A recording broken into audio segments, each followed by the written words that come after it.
The oracle of the word of the Lord concerning Israel. Thus declares the Lord, who stretched out the heavens and founded the earth and formed the spirit of man within him. Behold, I am about to make Jerusalem a cup of staggering to all the surrounding peoples. The siege of Jerusalem will also be against Judah.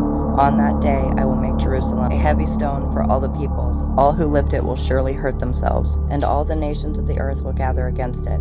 On that day, declares the Lord, I will strike every horse with panic, and its rider with madness. But for the sake of the house of Judah, I will keep my eyes open, when I strike every horse of the peoples with blindness. Then the clans of Judah shall say to themselves, the inhabitants of Jerusalem have strength through the Lord of hosts, their God. On that day I will make the clans of Judah like a blazing pot in the midst of wood, like flaming torch among sheaves. And they shall devour to the right and to the left all the surrounding peoples, while Jerusalem shall again be inhabited in its place in Jerusalem.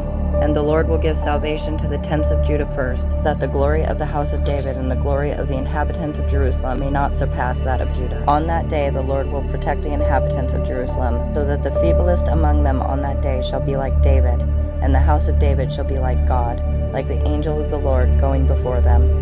And on that day I will seek to destroy all the nations that come against Jerusalem. And I will pour out on the house of David and the inhabitants of Jerusalem a spirit of grace and pleas for mercy, so that when they look on me, on him who they have pierced, they shall mourn for him, as one mourns for an only child, and weep bitterly over him, as one weeps over a firstborn. On that day the mourning in Jerusalem will be as great as the mourning for Hadad-Rimmon in the plain of Megiddo. The land shall mourn, each family by itself, the family of the house of David by itself, and their wives by themselves, the family of the house of Nathan by itself, and their wives by themselves, the family of the house of Levi by itself, and their wives by themselves, the family of the Shimeites by itself, and their wives by themselves, and all the families that are left, each by itself, and their wives by themselves.